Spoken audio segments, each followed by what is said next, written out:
नमस्कार दोस्तों, आज हमारे साथ हैं दूरदर्शी आध्यात्मिक गुरु, जीवनमुख सद्गुरु, क्रांतिकारी महानायक एवं ज्ञान के महासागर आचार्य उपेंद्र जी। आचार्य जी मुंबई के फोर्ट स्थित अंतरयोग फाउंडेशन के संस्थापक हैं। वे पिछले 20 वर्षों से अलग अलग शिविरों के माध्यम से जन जन तक परिवर्तन का संदेश दे रहे हैं। परिवर्तन मन का, जीवन का एवं परिवर्तन राष्ट्र का। आइए आचार्य जी से स्वयं चर्चा करते हैं। नमस्कार आचार्य जी, आप किन किन क्षेत्रों में शिविरों के आयोजन से परिवर्तन कर रहे हैं? अभी हम 20 साल से कार्यरत है। अंतरयोग शिविर हमारे उसमें आपके लिए ज्ञान सत्र चलते हैं। उसमें आपको धन की जरूरत अगर होगी तो श्री विद्या की शिविर चलते हैं। किसी को आरोग्य चाहिए तो उसके लिए आरोग्य शिविर, उसमें साइंस ऑफ हीलिंग जैसे शिविर चलते हैं। अगर आपको बच्चों को उनके पढ़ाई में अगर उसको कुछ एजुकेशन या पढ़ाई में कुछ चाहिए तो उसके लिए सरस्वती दीक्षा वगैरह हमारे पास होती है। उसके बाद किसी का पितृऋण मुक्ति करके हम बोलते हैं, पितृदोष करके होता है, उसके लिए अलग प्रकार के शिविर। किसी को मुक्ति चाहिए तो मुक्ति के लिए शिव साधना करके, ऐसे हमें अलग अलग प्रकार के साधनाएं होती है। उसमें से अधिकतर चलने वाली, ऐसा करो एक चुन के बताओ तो ऐसा नहीं, हर शिविर हमारे लगातार फेमस एलिट होते जा रहे हैं। उसमें से साइंस ऑफ हीलिंग, ये अधिकतर लोगों को आज उसकी आवश्यकता अधिक है, क्योंकि जब तक ये भारत स्वस्थ नहीं होगा तब तक हमारी मान्यता है कि स्वस्थ लोग ही स्वस्थ राष्ट्र बनाते हैं, और जो अस्वस्थ या अशक्त लोग ऐसा ही अशक्त राष्ट्र बनाएंगे। और जब तक वो शक्तिशाली लोग नहीं, तब तक हम इस कुछ कार्य नहीं कर पाएंगे। तो पहला हमारा लक्ष्य लोगों का स्वास्थ्य है। वैसे हमारे पास अलग अलग प्रकार के, जैसे युवाओं को प्रोत्साहित करने वाले शिविर भी होते हैं। उसमें जैसे हम बोलते हैं नेतृत्व करना, लीडरशिप प्रोग्राम्स, मैनेजमेंट प्रोग्राम्स, पर वो आध्यात्मिक के बेस पे चाणक्य नीति वगैरह ऐसे शास्त्र, अर्थशास्त्र, इसके द्वारा भी अलग अलग कोर्सेस होते हैं। आचार्य जी, साइंस ऑफ हीलिंग का क्या उद्देश्य है और इन शिविरों में लोग किस तरह लाभान्वित होते हैं? अब ये जो आप कह रहे हैं साइंस ऑफ हीलिंग, तो पहले हमको कुछ भी अपने रोग निवारण शक्ति हमारे अंदर जो होती है, जिससे हम सारे रोग चले जाते हैं। तो आज जो प्रक्रिया बाहर चल रही है, जिसको हम साइंस बोल रहे हैं, मेडिकल साइंस, मॉडर्न साइंस, तो उसके द्वारा सिर्फ शरीर के ऊपर ही इलाज किया जा रहा है। मतलब जैसे हम छोटा बच्चा भी हो, जैसे पैदा होता है और मरते टाइम तक जितना टाइम अपना शरीर है, उसी का इलाज, उसी के ऊपर का रिसर्च, उसी के ऊपर सब हो रहा है। अब एक्चुअली अगर बोले तो हमें पहले ये विज्ञान क्या है, ज्ञान क्या है, ये ठीक से समझना ही होगा। तो हम बोलते हैं भगवान ने इंसान को बनाया, इंसान ने विज्ञान बनाया, तो प्रश्न है कि विज्ञान बनाया किसने? तो ये अध्यात्म और विज्ञान, ये दो अलग क्षेत्र लगते हैं, अलग ध्रुव के लोग लगते हैं। ऐसा ना हो के दोनों एक ही का अंग है। तो जैसे हम गणेश अथर्वशीर्ष बोलते हैं तो हम ज्ञानमयो विज्ञानमयोसी गणपति बोलते हैं, तो दोनों एक साथ ही जोड़िए। वैसे ही भगवत गीता में 7वां अध्याय 2 श्लोक में ही श्री कृष्ण बोलते हैं कि मैं विज्ञान युक्त तुझे ज्ञान बताऊंगा हे अर्जुन, तभी तुझे सब कुछ समझेगा और कुछ समझाने की जरूरत नहीं। तो यहीं पे हमारा सोच आती है कि फिर हम सिर्फ मेडिकल साइंस में भी सिर्फ वो बाहर का साइंस कैसे लेके जाए। तो विज्ञान शब्द का मतलब ये होता है विशेष ज्ञान। तो ये आपने जो तत्व ज्ञान है उसका एप्लीकेशन होता है, उसका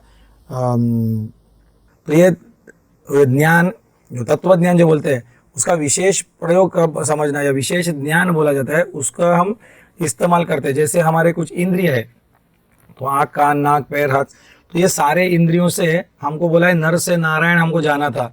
तो ये सारे इंद्रियों के जो एक्सटेंशंस या उपकरण हम जिसको बोलते हैं, जैसे आंख है तो मेरा चश्मा होगा, मेरा बाइनोकुलर होगा, मेरा टेलीस्कोप होगा, माइक्रोस्कोप, तो ये इसको हम विज्ञान करके बोलते हैं। That is extension of my organs. क्या मेरा पैर है तो पैर के लिए चलने के लिए मेरी साइकिल से लेके मेरा कार वगैरह और कुछ भी होगा, train, that is an extension of मेरे लेग्स के, पैर के। मेरा माइक है, मुंह के लिए अगर होगा, कान, तो उसी को हम बोलते हैं विज्ञान। तो अगर मेरे इंद्रिय ही नर से नारायण जाने के लिए थे, तो ये सब विज्ञान मुझे और जल्दी नर से नारायण ले जाने के लिए था। तो कार अगर मुझे तो 2 घंटा पहले मुझे अगर पहुंचाता है चलने से, 2 घंटा पहले मुझे साधना करने को समय भी मिलता है, मुझे 2 घंटा सिर्फ सोना नहीं है। तो ये लोग अक्सर नहीं समझते, अगर ये इंद्रिय का इस्तेमाल मैं गलत करता हूँ तो नर से पशु भी मैं जा सकता हूँ। तो यही सेम विज्ञान आपको जल्दी पशु की ओर लेके भी जा सकता है। तो इसका एप्लीकेशन हम बोलते हैं कि साइंस जब देख रहा है तो सिर्फ शरीर बोध से आप मेडिकल साइंस नहीं देख सकते, तो उसको 5 लेवल पे, मतलब 5 अलग अलग स्तरों पे आपको इलाज करना होता है। तो एक प्रकार का रोग है जिसको सिर्फ शरीर पे, आपका कोई त्वचा पे कुछ लगा है, कुछ मच्छर काटा है कुछ, तो उसके लिए तो इलाज ठीक है, त्वचा लेवल पे है। कुछ आपको सर्जरी से काटना है, कुछ करना है, तो वो शरीर लेवल का आपका कार्य होता है। उसके बाद आता है जैसे पैरालिसिस, जैसे अगर आपको होता है तो प्राण ऊर्जा भी चली गई, उस अंग के प्राण नहीं है, उसके अंदर सब कुछ, उसके अंदर जो हम बोलते हैं ऑक्सीजन है, उसका खून है, उसके बाद जो चाहिए उसको कैल्शियम प्रोटीन सब कुछ है उसके अंदर, फिर भी वो हाथ हिलता नहीं है, मतलब वो प्राण। और जैसे आदमी मर जाता है तो हम बोलते हैं पूरा का पूरा प्राण चले गया, इंग्लिश में उसको लाइफ फोर्स एनर्जी जो बोलते हैं। तो प्राणायाम के द्वारा, तो प्राण मतलब अपना प्राणमय कोश जब शुद्ध करते हैं हम, एकदम प्राण ऊर्जा आती है, तब सीधे उसका पैरालिसिस या फ्रोजन शोल्डर या ऐसे सारी चीज उसके इलाज होते हैं। ये बाकी तरीके से नहीं होगा। फिर कुछ रोग अपने होते हैं वो मन के स्तर से आते हैं, जिसको हम मेडिकल साइंस ने अधिक से अधिक उसको साइकेट्री करके नाम दिया हुआ है। तो उसमें भी सादा सिर्फ डिप्रेशन या वो इतने सिर्फ नहीं रोग होते, अपने कई कर्म के वजह से जो गुस्सा आता है आदमी को, या भागदौड़ जो करता है, स्ट्रेस जिसको बोलते हैं, जो सुख दुख में आती है, एक्साइटमेंट आती है जो होता है, तो उसके वजह से कई रोग आते हैं। तो कभी कभी उसके सारी भावनाएं उसके ऊपर नियंत्रण करते हुए, जैसे कोई सदगुरु होता है, अध्यात्म में बोलते हैं भावातीतम त्रिगुण रहितम सदगुरुम तम नमामि। तो भावना के परे, मतलब सुख दुख के थोड़ा ऊपर उठता है आदमी, मतलब उसे रिएक्शन तुरंत नहीं देता, तो कई रोग उसके अपने आप ठीक होते हैं। उसके बाद और एक स्तर पे होता है जैसे हमारे शरीर पंच महाभूत का बना हुआ बोलते हैं, मतलब अपने मांस हड्डी और सब कुछ होते हैं वो पृथ्वी तत्व के होते हैं। जल मतलब अपने अंदर पानी जैसा यूरिन हो या रक्त हो, जल तत्व का। वायु गैस वगैरह अपने अंदर होता है, वात जिसको बोलते हैं। आकाश तो मतलब स्पेस जिसको बोलते हैं, वो तो सब सर्वत्र व्याप्त है। और अपने जो पचन क्रिया वगैरह सब कुछ है उसको अग्नि तत्व बोलते हैं। तो ये पंच महाभूत से बना हुआ ये शरीर हम जो बोलते हैं, हम जब वापिस एक बार नेचर में, मतलब प्राकृतिक जगहों पे जब जाता हूँ, पंच महाभूत जैसे जगह पे जाते हैं घूमने, तो एकांत में साधना करने ऐसे हम जब जाते हैं, या आनंद अवस्था में, या गुरु पुराने जमाने से गुरु यात्रा को लेके जाते थे, या ऑफिस का चिंता लेके नहीं जाना है, या दूसरी कुछ तो वासनाएं कामनाएं लेके नहीं जानी है। इस प्रकार के हम जब निर्जनवास प्रकार की यात्रा करते हैं तो पंच महाभूत का वजह से अपना बैलेंस हो जाता है। कुछ इलाज हमारे उसी से हो जाते हैं, कुछ चीज अपने आप वातावरण बदली करने से भी आपका हीलिंग होगा। उसके ऊपर की प्रक्रिया में आता है आपका योगिक हीलिंग, मतलब तो उसमें योग है, उसमें गुरु आपको शक्तिपात दीक्षा वगैरह देते हैं। उसके बाद जो हमारे शिविर में तो पांचों के पांचों ये प्रकार, सब प्रकार का हीलिंग होता है। एंड फिर भी कभी कभी आपका जो प्रारब्ध होता है, कर्म होता है, उसको हम अदृष्ट बोलते हैं। अदृष्ट मतलब वो तुरंत दिखता नहीं है, ये सब फैक्टर्स दिखते नहीं है। तो ये जो दिखते नहीं है उसकी वजह से आदमी का इलाज तुरंत होता नहीं है। साधना करता है, उसकी जीवन शैली अच्छी होती है, तब जाके हम बोलना पड़ता है अब तुझे जाना ही होगा डॉक्टर के पास, अब तुझे ये मॉडर्न साइंस जो है उससे तू दवा ले या काटपीट कर या कुछ भी करो। आज हो रहा है एग्जैक्टली उल्टा। आज हम विज्ञान को पहले ले रहे हैं, जो तत्वज्ञान का एप्लीकेशन था, जैसा मैंने बोला कि उसका तो पहले लेके उसमें फेल जब होते हैं तो आदमी बोलते हैं अब दवा नहीं, दुआ की जरूरत है। जबकि होना चाहिए था उल्टा, ये दुआ का काम पहले करना था ताकि रोग ही ना आए। और रोग आ गया फिर भी तो तभी आएगा जब ये आपका प्रारब्ध या अदृष्ट बहुत बलवान है और ये नया आपका कर्म उसके लिए काटने के लिए काफी नहीं है। तब अपने शास्त्र ऋषि मुनि ने बोला है कि आपको ये मॉडर्न साइंस या विज्ञान या इस चीज का आपको सहारा लेना होगा। वो कोई गलत नहीं है, उसको भी उसी ज्ञान का हिस्सा बोला जाता है, तत्व ज्ञान का। तो हमारा कोई साइंस से या बाकी से विरोध नहीं, हम उसका तो मेल करना चाहते हैं, विज्ञान और तत्व ज्ञान का। उससे संपूर्ण हीलिंग होगा। ये साइंस ऑफ हीलिंग का उद्देश्य है। जी जी। जैसे साइंस ऑफ हीलिंग की आपने बात की, तो क्या इन शिविरों में सिर्फ वही लोग शामिल हो सकते हैं जो किसी न किसी मानसिक या शारीरिक समस्याओं से ग्रस्त है, या इसमें कोई सेहतमंद व्यक्ति भी भाग ले सकता है? यहाँ आपको बताना चाहूँगा कि ये गलत धारणा हमारे पास होती है हमेशा कि कुछ हो जाने के बाद ही मुझे आना है क्या। तो नहीं, प्यासा जो आदमी है, प्यास लगने के बाद कुआं खोदेगा, तो ये सही बात नहीं है।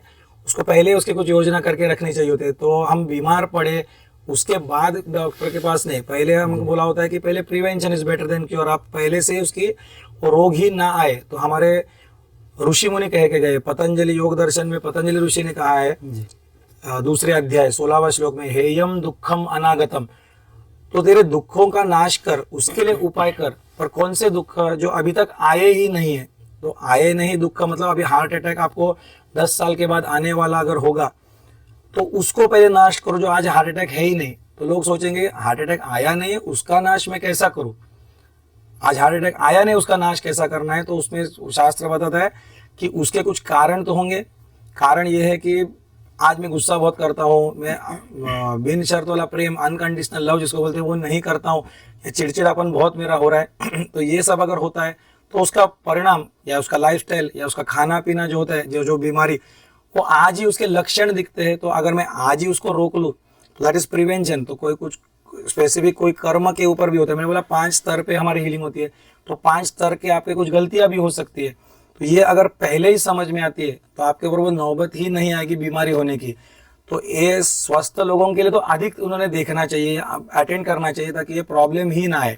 चलो कुछ कारणवश बीमार हो ही गए तो उनको भी जरूर अटेंड करना है। एंड इससे अलग से मैं और कहना चाहूंगा, ये तीसरा वर्ग जो है स्वयं डॉक्टर्स, जिनके पास हम चाहते हैं कि हमारे सब रोग ठीक हो जाए, वो निवारण करे, उन डॉक्टरों को ही खास करके मैं बताना चाहूंगा कि ये हमारी विद्या तो अधिक आपको ज्यादा जरूरत है, क्योंकि आपका जो विज्ञान है वो एक सीमित है वो ज्ञान, उससे कई आगे योग शास्त्र जाता है। आप स्वयं अभी देखोगे तो पेशेंट का जीवन, उसकी आयु लंबा होते जा रहा है, 60, 70, 80 ऐसा मॉडर्न साइंस की वजह से। एंड डॉक्टर्स का डेटाबेस अगर देखते हो तो उनका जीवन का लाइफ एवरेज लाइफ 60, 55 ऐसा होना चालू हो गया। ये वर्ल्ड वाइड डॉक्टर्स का, पूरे विश्व का बात कर रहा हूँ। ये क्यों हो रहा है? क्योंकि वो अभी पेशा समझते हुए अपना हीलिंग के जगह पे मतलब ट्रीटमेंट कर रहे हैं। तो हार्ट का डॉक्टर जो होता है उनको ये पता नहीं कि जो उसकी काली ऊर्जा जो होगी, वो हार्ट का कुछ प्रॉब्लम हुआ था, कुछ कर्म थे, वो डॉक्टर को लेना ही पड़ता है, क्योंकि हमारा अध्यात्म कहता है कि तूने उसका कर्म निकाल दिया। किसी ऑर्थोपेडिक सर्जन होगा तो उसके घुटनों का प्रॉब्लम, ये बहुत सॉल्व करते करते इनके ऊपर हमेशा हमने देखा है कि नी सर्जरी या नी रिप्लेसमेंट या सब ऐसा वो ऑर्थोपेडिक सर्जन को करना पड़ता है। ऐसे आप डेटाबेस चेक, आप रिकॉर्ड्स चेक कर दीजिए, फिर वो डॉक्टर लोगों को भी समझेगा ये क्यों हो रहा है। तो इनको कारण ही नहीं पता, तो आप बहुत सारा सैनिटेशन, सफाई करते हो, हाथ करते हो, साफ करते हो, वो बाह्य शुद्धि डॉक्टर तो करता है पर ये इसको हम जो आध्यात्मिक एथिक मल उसको बोलते हैं, मतलब जो ये सब आ रहा है कर्म का, काली ऊर्जा, ये डॉक्टर्स भी नहीं जानते। उसके बाद एक दूसरा प्रॉब्लम होता है, डॉक्टर ने शिविर क्यों करना है? क्योंकि उनका शास्त्र जहाँ समाप्त होता होगा, जिसको वो लाइलाज बीमारी बोलते हैं, तो अपना शास्त्र बोलते हैं कि लाइलाज इस पृथ्वी में कुछ भी नहीं, जहाँ अपाय है वहाँ उपाय तो है, ऑपोजिट्स डू एग्जिस्ट, ऐसा स्वयं श्री कृष्ण भगवत बोलते हैं।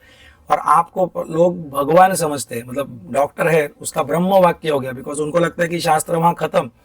एंड आप जब बोलते हो कि इसका अभी कुछ नहीं हो सकता, तो जैसे ही डॉक्टर बता देते हैं, आप जो बता देते हो कि वो ब्रह्म वाक्य उसके लिए होता है कि इसके आगे कुछ नहीं हो सकता है, और जैसे वो बोलता है उसके आगे कुछ नहीं हो सकता, उसके सेल्फ हीलिंग पावर्स जो हम बोलते हैं, जो उसके अंदर का, वो भी उसकी सारी उम्मीद टूट जाती है, फिर वो रिकवरी नहीं होती। उससे अच्छा आप कैसे बात करना है पेशेंट से, वो सब भी थोड़ा जानने के लिए शिविर डॉक्टर लोगों के लिए भी सही होगा, मेडिकल अथॉरिटीज के लिए भी होगा।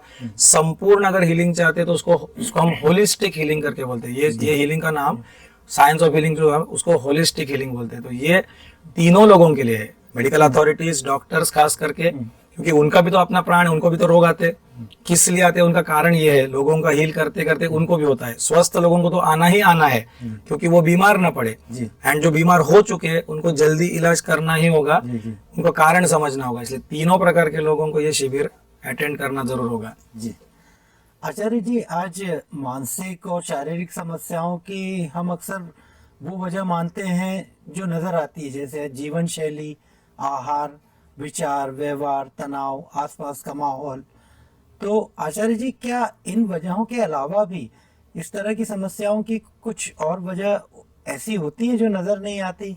जरूर, अभी आपने जो कहा वो तो रेगुलर मेडिकल साइंस वाले या वैज्ञानिक जो है सब, वो तो हम रोज देखते हैं, बट इसके अलावा कई कारण ऐसे हैं जो छुपे हुए, जो आपका जो डायग्नोसिस होता है उसमें ये डॉक्टर लोग देख नहीं पाते। तो जैसे आपका पिछले जन्म में कुछ किया हुआ कर्म है जिसका फलीभूत भोगने का समय अभी आ चुका होगा।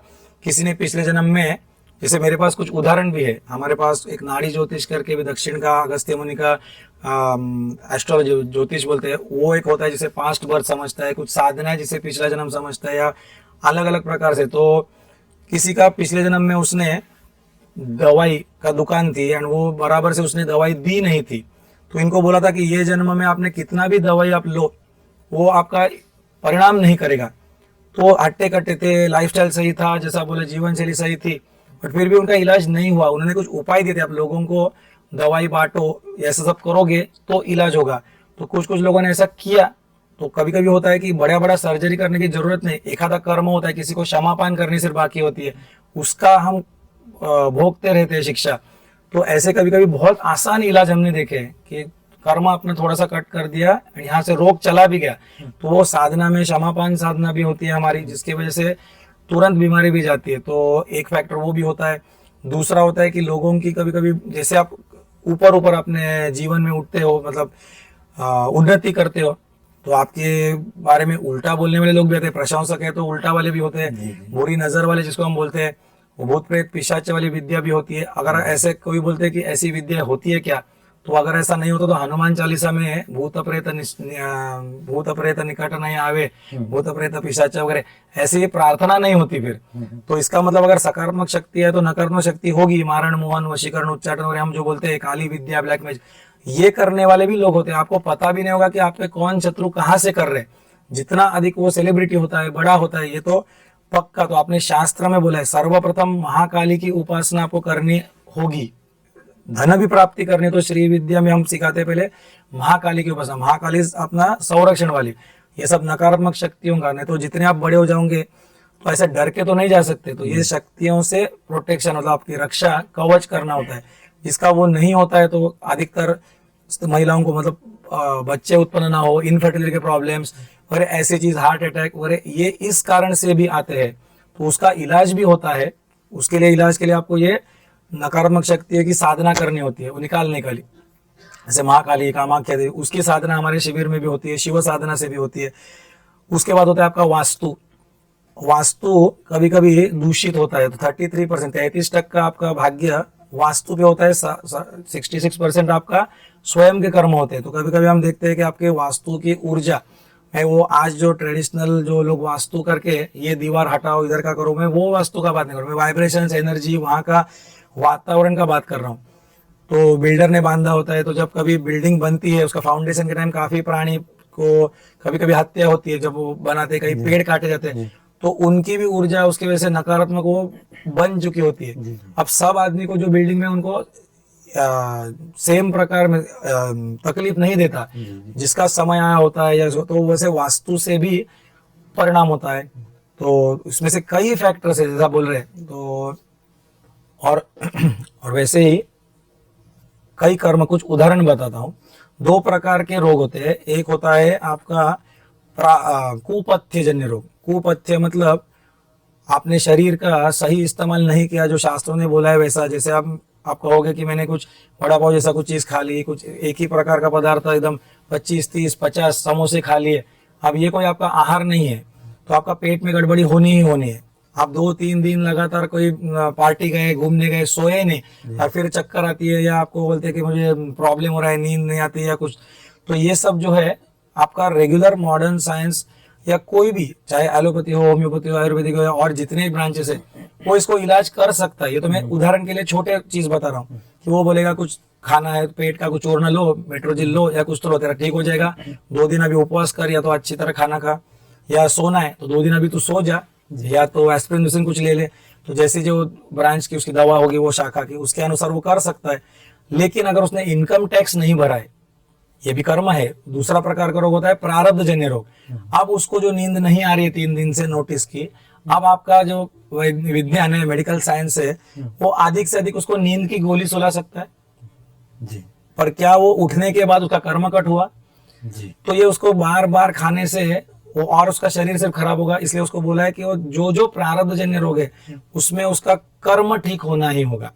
वो कर्म जब तक ठीक नहीं होता तब तक आपका मेडिकल साइंस उसको लाइलाज ही समझेगा, वो सप्रेस करेगा। सप्रेस मतलब वो सिर्फ उसके सिम्टम्स हो गए वो सिर्फ दबाएगा, उसके लक्षण जो है उतना ही कट करेगा, पर वो बार बार होते ही रहेगा। चलो कुछ भी अगर आपके मॉडर्न साइंस ने इलाज भी कर दिया, कुछ हार्ट का है या बाकी कुछ कैंसर का, तो क्योंकि आपका कर्म गया नहीं, वो रिलैप्स होता है करके बोलते हैं। रिलैप्स मतलब और एक बार वो आएगा, क्योंकि कर्म ठीक हुआ ही नहीं। तो आपने शास्त्र में बोला है, हमने विज्ञान का कभी विरोध नहीं किया, विज्ञान तुमको तुरंत ठीक करता है, पर ठीक करता है तो मैं कहाँ गलत गया था या गलत गई थी ये सोचने के लिए। ये आपको पुष्टि मिलेगी भगवत गीता में ही, जब श्री कृष्ण खुद बोलते हैं जन्म मृत्यु जरा व्याधि, इसके ऊपर तू बार बार चिंतन करना चाहिए। ये चिंतन तू करेगा, इसी को ज्ञान बोलते हैं। फिर आपने उपनिषद में बोला है, जो व्यक्ति तुरंत दवा खा लेता है ये तामसिक आदमी बोला है, ये आलसी आदमी है, ये सोचता भी नहीं है कि मुझे क्यों खाया, तो ये बीमारी मुझ पे क्यों आई थी ताकि अगली बार न आए। तो ऐसा कर्म का जरूर परिणाम होता ही है। तो जैसे आपने कहा कि विज्ञान का संबंध, ज्ञान का संबंध, ये मन का, तो बहुत बहुत उसका गहरा संबंध है और कई सारे। तो मेरा कहना था कि जैसे ये कुपथ्यजन्य रोग और प्रारब्धजन्य रोग है, तो प्रारब्धजन्य रोग, तो कुपथ्य रोग को कोई भी आपकी शाखा साइंस की ठीक कर सकती है, क्योंकि इसमें कोई बड़ा दोष नहीं है, डॉक्टर को बाह्य उपचार से हो सकता है। लेकिन प्रारब्धजन्य रोग में आपको गुरु के पास आना ही होगा, तभी वो ठीक होता है। तब तक आपका मेडिकल साइंस सिर्फ सहारा देता है कि एक बार मैं ठीक कर दिया, अभी हार्ट अटैक आ गया तो मैं तुरंत साधना करो करके नहीं बोल सकता आपको। आपका कुछ इलाज है वो कर लेना, बीच में एक टाइम देगा भगवान, अगला 6 महीना 2 महीने, जब तक वो रिलैप्स नहीं होता तब तक आपको गुरु के पास जाना ही होगा। ऐसा अपना उपनिषद भी बोलता है कि वो तामसिक व्यक्ति होता है जो तुरंत दवा खा लेता है और सोचता ही नहीं और वापस वही कर्म में लग जाता है। तो यही आपको विज्ञान का समझना होगा, उसके सीमाएं क्या है, लिमिटेशंस क्या है। वो मुझे इलाज अभी टेम्पररी करता है, पर मुझे चेक करना होगा कि ये प्रारब्धजन्य है कि कुपथ्यजन्य है। कुपथ्य का कोई डर नहीं, लेकिन प्रारब्धजन्य होगा तो सिर्फ और सिर्फ आपका जीवन, वो आपको लगेगा कि ठीक करे, ठीक नहीं करते वो विलंब, मतलब थोड़ा सा आपका जीवन थोड़े कुछ दिन के लिए आगे से बढ़ा देंगे, इलाज नहीं करेंगे। उसको लाइलाज बीमारी ही बोला जाता है। एंड 2 प्रकार की बीमारियां होती है, एक जिसमें कीटक वगैरह सब हमको काटे, मतलब डेंगू अगर होना है या कुछ टीबी होना तो कुछ ना कुछ प्रॉब्लम कीटक से, वायरस से ऐसा होता है। एंड दूसरा जो है लाइलाज बीमारी, असली लाइलाज हमेशा कर्मों का होता है, मतलब जिसको हम लाइफस्टाइल डिसीज, जीवन शैली का। तो हार्ट अटैक जब आता है तो कोई आपको कीड़ा या कीटक हो, क्या आपको पशु काट के नहीं होगा। आपको जो कैंसर होता है वो कि कोई काटने से वगैरह कुछ नहीं होने वाला है, तो वो आपके कर्मों से होता है। तो जिसमें हम बोलते हैं कि अत्यंत द्वेष जब कोई आदमी करेगा तभी उसको कैंसर हो सकता है। कोई महिला होती है तो जो अंदर से बहुत एक डर सता रहा है, सासू माँ क्या बोलेगी या घर में क्या होगा, एक सामान्य घर से कोई बॉस क्या बोलेगा या और कहीं, तो जैसे हम घबराते हैं या कोई डर लगता है तो पाँव कांपते हैं, पाँव कांपते हैं, कभी किसी को मलमूत्र निकल जाता है। तो यही जब संस्कार बन के अंदर जाता है तो उसका परमानेंट वो डर, परमानेंट घुटनों का प्रॉब्लम, जॉइंट प्रॉब्लम करा देगा, यूरिनरी प्रॉब्लम करेगा। तो जैसे ये प्रॉब्लम आएगा तो हमको सोचना होगा कि उसका ओरिजिन कहीं तो ये डर है, उसको वो डर निकाल देना होगा। किडनी स्टोन या यहाँ के कुछ अगर होते हैं तो पक्का समझना कि कुछ बुरी भावना थी जो मैं कर नहीं सका, करना था, किसी को मारना था, चिल्लाना था, डांटना था, कुछ कारणवश नहीं कर सका, वो धीरे धीरे जमा होता है उसके अंदर। तो हमारे जो साइंस ऑफ हीलिंग जो शिविर आती है तो उसमें जैसे एक महिला थी, उनको स्टोन था, हमारे शिविर में थे और डॉक्टर के पास जाने के दूसरे दिन उसको डॉक्टर के पास जाना था। जैसे वो डॉक्टर के पास गए तो सर्जरी में देखा हमारा शिविर हो चुका था और उसका स्टोन गायब हो चुका था उस शिविर में। तो उन्होंने तुरंत हमको कहा कि आचार्य जी चमत्कार कर दिया आपने। तो मैंने बोला क्या चमत्कार, हमारे तो रोज ही चमत्कार कुछ हो रहा है। तो क्या चमत्कार हो गया? बोलते आपने बिना सर्जरी के हमारा स्टोन निकाला कैसे, बताइए। तो मैंने सोच समझ के उसको थोड़ा बाद जवाब दिया, अरे मैंने किधर चमत्कार किया है, मेरे से तो ज्यादा चमत्कारी तो तू है। पहले मुझे ये बताओ बिना सर्जरी के तुमने स्टोन डाला कैसे अंदर? तो तूने 20 साल तक उसके ऊपर बुरा कर्म कुछ कर करके, द्वेष कुछ रखते रखते वो जमा कर दिया। मुझे उसका उल्टा प्रोसेस आता है, तो मैंने अनकंडीशनल लव वाली शक्ति या शिव साधना की शक्ति या बाकी सब डाल दी, अपने आप वो हीलिंग हो गया। तुमको जो लेजर से करना पड़ता है हम वो मंत्र साधना से भी कर सकते हैं। तो ऐसे अलग अलग कारण होते हैं, अलग अलग कर्म होते हैं, अलग अलग वास्तु के वजह से, वो नकारात्मक शक्तियों की वजह से। जो उसमें से अगर आपने देखा होगा 80% तो डायग्नोसिस अदृष्ट मतलब दिखते ही नहीं है, और जो डॉक्टर्स को अभी सीखना ही होगा अगर आने वाले समय में पूर्ण इलाज करना होगा तो। जी जी। आचार्य जी, आपकी ये बड़ी अच्छी बात बताई आपने, और इस तरह के जागरूकता संदेश को जन जन तक पहुंचाने के लिए आपके भविष्य में क्या कार्य योजना है? अगर ये कोई भी पद्धति, कोई क्रांति लानी अगर होगी तो ये आसानी से समाज स्वीकार नहीं करते, उसके लिए धीरे धीरे के कदम आगे बढ़ाना पड़ता है। अचानक अगर हमने कहा कि ये सब आपका जो सालों साल चला रहा है, उनका विश्वास किसी डॉक्टर के ऊपर, साइंस के ऊपर होता है, अचानक उसको हम की श्रद्धा नहीं तोड़ सकते, तुम्हारा ये कुछ नहीं होगा, छोड़ के हमारे शिविर में आ जाओ। क्योंकि मैंने कहा दोनों की संगत चाहिए, आपके पास वो रेगुलर मेडिसिन भी है, शास्त्र भी बोलता है कि नहीं तो हमारे शास्त्रों में सर्जन में अपनी शस्त्रक्रिया में सुश्रुत करके, फिर चरक संहिता वाला चरक ऋषि, ये धन्वंतरी देवता हम बोलते हैं, ये सारे अपने ही शास्त्रों में थे। तो हम ये नहीं कह रहे कि वो गलत है, लेकिन हमारी स्टेप्स आगे जो आप बोले आगे कदम क्या लेने, तो धीरे धीरे हम दुनिया को दिखाना होगा कि उसकी फलश्रुति आ रही है। तो जहाँ वो साइंस, वहाँ उसका एक सीमा खत्म होती है, उसके आगे भी कुछ होता है। तो अक्सर उनको थियरी बता के या उनको शास्त्र दिखा के नहीं चलता, क्योंकि लोगों को शास्त्र या थियरी या कागज पे नहीं चाहिए, रिपोर्ट एनालिसिस वो नहीं चाहिए, उनको चाहिए कि रिजल्ट्स दिखाओ। तो रिजल्ट्स उनको कहीं से भी आए तो मानते हैं।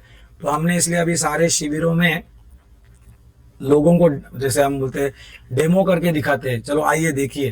तो असली रोग लोगों के तुरंत हील हो रहे हैं। वो पहला हम करेंगे उपक्रम कि उनको साधना कराते हैं, उसमें से वापस एक साधना नहीं होती, मतलब अभी जो शिविर लिया जा रहा है उसको एक जो लेवल 1 का हम बोलते हैं, वो सिर्फ साधना है, शिव साधना, जिसमें जेनरिक सारे रोग, जेनरिक सब कुछ आपका अच्छा हो सकता है। थोड़ा किसी का एडवांस, जैसे मैंने बोला कि कुछ बुरी नजर वाली शक्ति वाला कुछ है, तो वो तो आया हुआ साधक का मुझे समझ में नहीं आएगा। तो जैसे मैंने कहा कि हमारे पास एक दूसरी विद्या भी है, जिसको हम अगस्त्य मुनि का नाड़ी शास्त्र हमारा केंद्र है, अंतरोग नाड़ी ज्योतिष केंद्र, तो हम उसको बोलते हैं कि वही शिविर में आप फिर एडवांस वो वाला रीडिंग आपका लीजिए, फिर आपके कर्म कौन से वो भी समझ में आएंगे। उसमें अगर वो आ गया फैक्टर, तो काली उपासना या बाकी सारी उपासना से आपका करवाया जाता है। वैसे अलग अलग होगा, कोई बच्चा है उसको ऑटिज्म या ऐसा कुछ हम बोलते हैं, ऐसे कुछ प्रॉब्लम्स अगर उनके है, तो उनको सरस्वती दीक्षा वो अलग अलग मंत्र से होगा। एक ही शिविर में मैं सब कुछ नहीं कर पाऊंगा, बट हर एक का अपना अपना इंडिविजुअल अलग अलग से करना होगा। तो जैसे आपने कहा, तो मेरे पास एक लिस्ट है जो मैं दिखाता हूँ। हमारे पास जो शिविर में आते हैं, तो कई लोग के depression, anxiety, heart disease, asthma, वो त्वचा के रोग, अपना टाइप 2 डायबिटीज या ओबेसिटी या मोटापन, या ये तो एक प्रकार के हो गए रोग, ये तो पक्का इलाज हो ही जाता है। उसके अलावा अब जो हम बोलते हैं कि नशा जो बोलते हैं, जिसको सिगरेट लेता है तो उसके लंग्स या फुफ्फुस वो तो खराब होना ही है, उसके फेफड़े। तो जो दारू ले रहे तो उनका लीवर खराब होना ही है, या तंबाकू ले रहे तो उसका कैंसर वगैरह सब मुंह का बाकी सब होना ही है। अब ये जो एडिक्शन जिसको बोलते हैं हम, नशा, तो ये भी हमारे साधने की वजह से उसके अंदर वो संस्कार बदलने से ये रुक जाता है। ये रुक गया तो तुरंत नहीं रुकेगा दूसरे दिन। तो मैंने हमेशा कहना चाहता हूँ कि एक शिविर एक ही दिन चमत्कारी ऐसा मत सोचना, कभी कभी 5, 6, 7 सेशंस लगते हैं। आपको आना होगा, आपके नित्य वो करोगे तो ये अपने आप चेंजेस होते। कभी कभी 2 महीने के बाद फलश्रुति दिखती है, बट कुछ ना कुछ उसके अंदर चेंजेस होना चालू होता है। तो उसमें जो ऐसे रोग होते हैं वो भी 3, 4, 5 महीने के बाद अपने आप चले जाते हैं। कोई सोना, मतलब जो ठीक से सो नहीं पाते थे वो सब ठीक होते हैं। हृदय के ट्राइग्लिसराइड्स, कोलेस्ट्रॉल, ये वगैरह सब अपने आप नीचे हो जाते हैं कम। तो हार्ट के प्रॉब्लम्स, फिर डायबिटीज, शुगर, इसमें हमारे केस में बहुत लोगों का कम हो जाता है, मतलब वो नॉर्मल हो जाता है उनका। उसके बाद आप बोलते हैं हड्डियों का ऑस्टियोपोरोसिस वगैरह, आर्थराइटिस है, वो बालों का झड़ना, गिरना, हेयर लॉस, मसल पेन, घुटनों का पेन, जॉइंट पेन, ये सब। उसके अलावा जैसे मैंने कहा कि लोग बोलते नहीं, अक्सर अगर किसी बहू की आवाज़ दबाई जाती है अगर, तो उसको थायराइड हो जाता है। तो थायराइड के लिए उसको हम बोलते हैं तुम बोलो ना जो बोलना है वो, पर संतुलन से बोलो। ज़्यादा जोर से बोलोगी तो वापस बीपी और हार्ट का प्रॉब्लम होगा। क्रोध में भी मत बोलना लेकिन संतुलन होगा। यही वो आध्यात्म आपको सिखाएगा कि किस तरह से आपको बोलना है। उसके बाद आपका जो रीढ़ की हड्डी होती है उसके बहुत सारे तकलीफ होते हैं, उसमें सर्जरी कभी नहीं होती, ना 10,000 साल पहले हो सकती थी, ना अभी ना आगे, क्योंकि उसी में अपना हार्मोन्स वाला, 7 चक्रों वाला, एंडोक्राइन सिस्टम वाला सब वहीं पे होता है। तो अगर वहाँ गलती से भी कुछ गलती हो गई तो कोई दूसरे नर्व्स या कुछ तो उसके प्रॉब्लम होके सर्जरी फेल होती है, कई बार दूसरा प्रॉब्लम होता है। फिर ब्लड प्रेशर हो या फ्रोजन शोल्डर्स हो, ये हमारे इसमें ठीक होते हैं। फिर पीसीओडी या गायनेक प्रॉब्लम्स होते हैं महिलाओं के, इनफर्टिलिटी के मतलब बच्चों के, ये ऑटिज्म, पैरालिसिस, ऐसे अनेक प्रकार के रोग जी जी ये शिविर में ठीक हो रहे। तो अभी ये जैसे मैंने कहा लोगों तक पहुंचाना है, तो मैं कई पहले जो डॉक्टर्स थे उनके पास पहले गया कि ये आप इंट्रोड्यूस कर सकते हैं क्या। तो बोले नहीं, हमारी जो दायरा दिया हमको मेडिकल एसोसिएशन ने बोला है इसके आगे हम नहीं जा सकते। तो उनकी भी बात भी सही है। तो हमने बोला कि इसका रिपोर्ट्स लेके हम कुछ एनालिसिस करते हैं, फिर वो करके यूनिवर्सिटी में सबमिट करना होगा, उसके पहले मीडिया में दिखाना होगा, जो सारे लोग हैं आपके सामने वो प्रस्तुत करना होगा उदाहरण। वो करने के बाद वहां तक तो अभी हमारा सब हो रहा है अच्छी तरह से। अब इसके पेपर्स बन रहे हैं डॉक्टर्स के द्वारा, सब एनालिसिस ये यूनिवर्सिटी में सबमिट होना है। जी जी ये सबमिट करने के बाद ये इंडियन मेडिकल काउंसिल जो है उसका Indian council for medical research बोलते हैं, वहां से हेल्थ मिनिस्टर तक जाना होगा। एंड फाइनली या तो अपने रेगुलर शास्त्र में मेडिकल साइंस में ये और एक सब्जेक्ट करके बढ़ जाए, ये हमारी इच्छा है। मतलब उनको जो कोर्स करने 4 साल तो उसमें ये भी उसका सिलेबस में आ जाए। नहीं है तो यही आपका पूरा होलिस्टिक हीलिंग का और एक ब्रांच ये एक मंजूर हो जाए, ये हमारा है। और मैं इतना बताना चाहूंगा, एक चीज जो बतानी थी कि ये रोग सारे आते किसके वजह से, उसका एक जड़ अगर आपको एक शब्दों में चाहिए, ये पिछला जन्म का कर्म, आगे का पीछे का नकारात्मक शक्ति, एक ही उसमें जड़ है कि हम जितने सारे संसार में लोग हैं ये 3 गुणों में बटे हुए हैं, सात्विक लोग, राजसिक लोग और तामसिक लोग। सात्विक लोग की प्रवृत्ति अलग होती है, प्रेम, दया, क्षमा, सहन करना वगैरह। राजसिक लोग भाग दौड़ वाले, अपना अपना देखने, मेरा मेरा देखने वाले, स्वार्थ वाले, या उनका हर बार एक्शन वाले, एक्साइटमेंट वाले, ऐसे लोग होते हैं, उत्तेजित वाले। तामसिक लोग या तो आलसी हो या दूसरे को तकलीफ देने वाले या उसको हमेशा वो अलग स्वरूप में होते हैं। तो ये तीनों जो गुण है उसको अपने शास्त्र में बोला है गुण वृत्ति विरोध है। ये तीनों अलग अलग प्रवृत्ति है। आपके घर में भी हम बोलते हैं अलग अलग लोग होंगे, ऑफिस में अलग लोग होंगे।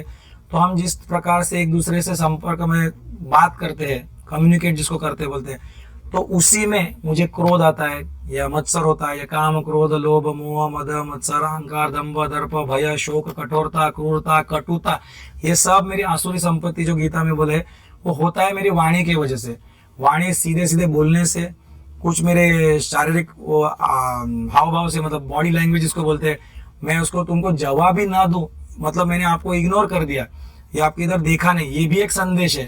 तो मुंह टेढ़ा बेड़ा करना, ये करना, तो ये सारे मेरे कम्युनिकेशन है। तो अपने शास्त्र में बोला है कि जो जिसका गला ठीक, विशुद्धि चक्र ठीक, उसको कभी रोग नहीं होगा। ये एक रहस्य है। अपने श्री विद्या में भी वो गले का जो साधना जब आती है विशुद्धि की, उसमें बोला जाता है सर्व रोग हर चक्र स्वामिनी, और ये रहस्य योगिनी करके बोलते हैं। एक रहस्य है कि जिसका समाज से संपर्क ठीक होता है, जो समझ सकता है उसके मन में क्या है, तो यहाँ तक हमको आना ही होगा। और आपके देश में सत्व, रजतम के 3 देवियां बोली है, सरस्वती, लक्ष्मी और काली। तो ये 3 देवियों से त्रिगुणात्मिक दुर्गा देवी ऐसी बनती है। तो और मैं एक दूसरी बात इसके पहले बताना चाहूंगा कि ये साधना जो है वो अकेले में मैं करूं क्या, ऐसा अगर पूछा तो मैं बोलूंगा इतना असर नहीं होगा उसका। ये जितने अधिक लोग आते हैं, 10 लोग होंगे तो अधिक प्रभावी होगा, 20, 40, 1000 तो और प्रभावी होता जाएगा। एक साथ जब सम्मिलित होकर सामूहिक साधना में इसका फल हमेशा अधिक देखा गया, क्योंकि उतने सारे लोग दुआ करते होते, उतने सारे लोगों की शक्तियां मिलती है, वो वातावरण सब पवित्र हो जाता है। तो हमारी अगर भविष्य में योजना अगर आप पूछ रहे तो जल्दी ही हमको दुर्गा सप्तशती जो बोलते हैं, जो चंडी पाठ बोलते हैं, उसकी भी हमने बीज मंत्रात्मक तंत्रोक्त बीज मंत्र साधना की रचना मैंने स्वयं की है।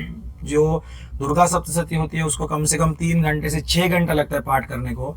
तो हमने वो बीज मंत्रात्मक किया जो 20 या 25 मिनट में आपकी साधना हो जाती है। तो इसके लिए हमको आने वाले समय में कुछ ही महीनों में ये पूरे राष्ट्र में, अपने भारत में महाचंडी होम करके एक हवन करना है बड़ा, जिसमें कम से कम 2-3 लाख लोग आएंगे, बड़े बड़े सारे लोग आना है। फिर कम से कम वो मीडिया के द्वारा एक साथ सम्मिलित होकर 3-4 करोड़ लोगों तक, तो कम से कम, इससे अधिक हुआ तो खुशी है, वो अगर ये साधना सम्मिलित से करते हैं तो जरूर ये देश के सारे जो स्पंदन है वो बदल जाएंगे। रोग वाले जो स्पंदन है, जैसे अभी कोरोना है या बाकी सब आए या प्रलय जो आती है, आपने शास्त्र में बोला है प्रलय या कोरोना जैसी चीज महामारी जब आती है तो काली का प्रादुर्भाव ज्यादा हुआ है, मतलब तमोगुण का, मतलब गलत धारणा है, करप्शन, अपना जो भ्रष्टाचार, अत्याचार, नकारात्मक काम वासना ऊर्जा, ये सब झगड़ा, ये ऊर्जा जब बढ़ती है तो मतलब महाकाली की शक्ति बढ़ चुकी है। तो बैलेंस करने के लिए उसमें लक्ष्मी और सरस्वती विद्या की भी आनी चाहिए। तो वो सारे स्पंदन लाने के लिए बड़े लेवल पे ये हम करना चाहते हैं और वो जरूर होगा कार्यक्रम, उसमें आप सबका भी स्वागत ही होगा। तो मैं सारे दर्शकों को भी कहना चाहूँगा कि ये महाचंडी होम जो आयोजन कर रहे हैं, ये लगभग अगले साल के 2025 के मार्च के आसपास ये होगा। उसके आयोजन में बहुत सारे हम सेलिब्रिटीज़ भी लाना चाहते हैं, या बहुत सारे राजनेता या बहुत सारे देश के सारे जनता सब जुड़ जानी चाहिए, ऐसे ही हम प्रयास कर रहे हैं। इसके जैसे आयोजन, उसकी सारी तैयारी जैसे हो जाएगी, उसकी घोषणा सबको की जाएगी। आप सबको उसमें आमंत्रित किया ही, आज ही मैं आमंत्रित कर रहा हूँ कि सबको हमको मिलके ये यशस्वी तो करना ही है। मुझे पूर्ण विश्वास है कि आप सबके सहभाग से ये महाचंडी होम का जो आयोजन कर रहे हैं वो जरूर सफल होगा ही होगा, निश्चित रूप से होगा, और ये देश पूरा स्वस्थ होगा। और अंतिम मुद्दा बताना चाहूँगा, स्वस्थ ये भारत होना है, इसका मतलब एक वाक्य में अगर बताऊं तो स्व में स्थापित होना, उसी को स्वस्थ होना बोलते हैं। स्त जब शब्द आता है तो जैसे हम बोलते हैं मुझे मंत्र कंठस्थ है, तो स्त मतलब स्थापित, मेरे कंठों में मंत्र स्थापित है। ये गृहस्थ है तो गृह में ये स्थापित हो चुका है। तटस्थ है तो तट पे वो स्थापित हो चुका है, मतलब एक फर्म हो गया। तो वैसे ये स्व में स्थापित होना, तो मतलब मैं स्वयं कौन, शरीर नहीं, मैं वो परमात्मा, मेरे अपने स्वरूप में जितना मैं स्थापित होता हूँ, मतलब दूसरों से द्वेष वगैरह कम होगा या बाकी सब, तो मैं स्वस्थ होता हूँ। और ऐसा ही अपना पूरा भारत देश स्वस्थ हो मतलब स्व में स्थापित हो, एक दूसरे से वो प्रेम, अनकंडीशनल लव सब होते रहे, अध्यात्म का वातावरण हो। ये अगर हुआ तभी तो हम आदर्श किसी दूसरे देशों को, दूसरे धर्मियों को दिखा पाएंगे। तो तभी तो ये देश अपना जो सोने की चिड़िया कहा जाता था, तो वैसे ये विश्व गुरु होगा। और यही उपक्रम हम अपने सारे बाकी आध्यात्मिक संस्थाओं के पास भी लेके जा रहे हैं, उनका भी कुछ राय, उनके भी अनुभव सब उसमें जोड़ रहे। ऐसा करते करते ये भारत जल्दी स्वस्थ भारत भी होगा। स्वस्थ भारत मतलब आध्यात्मिक भारत, विश्व में स्थापित हुआ भारत, ऐसे इसके लोग, और ये देश विश्व गुरु होगा ही, ये हमारी योजना है। मैं सबको अलग से कहना चाहता हूँ कि ये सारे शिविर सुन के, ये इतनी सारी जानकारी सुन के लोग चमत्कार के पीछे लगते हैं। तो हमारा सर्वप्रथम एक कहना है कि चमत्कार को नमस्कार मत करना, नमस्कार ठीक से करो तो आपके जीवन में चमत्कार होंगे। क्योंकि नमस्कार करना ही लोग नहीं जानते। नमस्कार मतलब न मम, मैं नहीं तू, मेरा नहीं तेरा, तू मुझसे बड़ा है, ये कोई ऊपर की शक्ति है, ये समझ के वो झुकता ही नहीं। वो आप करो आपके जीवन में, मतलब अहंकार छोड़ दो या बाकी सब कर दो, दूसरों का सम्मान करना सीख लो, उसका मानना सीख लो, सारे आपके रोग चले जाएंगे। और दूसरी बात, ये जो लोग मुझे पूछते हैं आचार्य जी ये ठीक होगा क्या, मेरा वो ठीक होगा क्या, मेरा पैर, हाथ, कान, नाक, तो मैं उनको एक बात बताना चाहूंगा, हाँ जरूर सबका सब ठीक होगा, पर एक चीज याद रखना, मैंने अस्पताल नहीं खोला है। साधक बनने आओगे तो शिव जी कहते हैं आपकी सारी बाधाएं चली जाएंगी। तो साधक बनने आ जाना, एक बार ठीक हो गया तो मेरा पैर नहीं ठीक चल रहा था तो क्यों नहीं चल रहा था, अब ये मेरे पैर के कदम कोई अच्छे मार्ग पे चलेंगे, मेरी आंख नहीं चल रही थी तो गुरुजी ठीक करके देंगे, लेकिन फिर मैं आंख से दृष्टि जो गलत देख रहा था कुछ और, शायद स्त्रियों की या और कहीं पे, या मेरी दृष्टि में ठीक करूंगा, इसका वचन देते हो तो जरूर जो रोग आप बोलोगे वो निवारण होगा। धन्यवाद। और बहुत ही आपने अनमोल जानकारी दी, अमूल्य जानकारी दी, और हमारी शुभकामनाएं हैं कि ज़्यादा से ज़्यादा लोग इस परिवर्तनकारी शिविर में शामिल हों और हम भारत को विश्व गुरु बनाने का सपना साकार कर सकें। हमारे साथ जुड़ने के लिए बहुत बहुत धन्यवाद आचार्य जी। नमस्कार। धन्यवाद।